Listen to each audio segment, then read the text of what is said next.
বন্ধুরা দেখো, পুজোর আগে আগে রূপচর্চা হচ্ছে।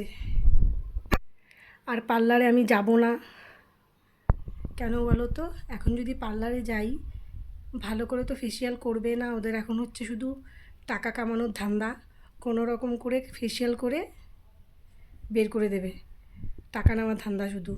ভালো করে ফেসিয়াল করবে না ওরা, উল্টোপাল্টা মুখের মধ্যে মাসাজ করে উল্টো মুখের চামড়াগুলো ঢিলে করে দেবে। তার থেকে ভালো আমি এখন যাবই না, আমি বাড়িতেই ফেসিয়াল করে নেব। ঘরোয়া জিনিস দিয়ে আমি ফেসিয়াল করে নিয়েছি দেখো। বরঞ্চ এই ফেসিয়ালটা পার্লারের ফেসিয়ালের থেকেও ভালো, বাড়ির ফেসিয়ালটা।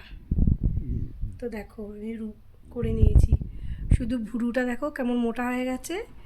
এবার যদি পার্লারে যাই তো যাবো ভুরুটা প্লাক করতে, দেখো কি মোটা হয়ে গেছে। আর নয়তো আমি ভুরুটাও বাড়িতে করে নেব, বুঝেছো? তোমরাও কিন্তু যারা নিজের ভালো চাও, পার্লারে এখন যেও না পুজোর টাইমে। পুজোর পরেই যেও, আমার মনে হয় ভালো করে করে দেবে না ওরা। ওদের এখন শুধু টাকা কামানোর ধান্দা। তো বাড়িতেই ফেসিয়াল করে নাও।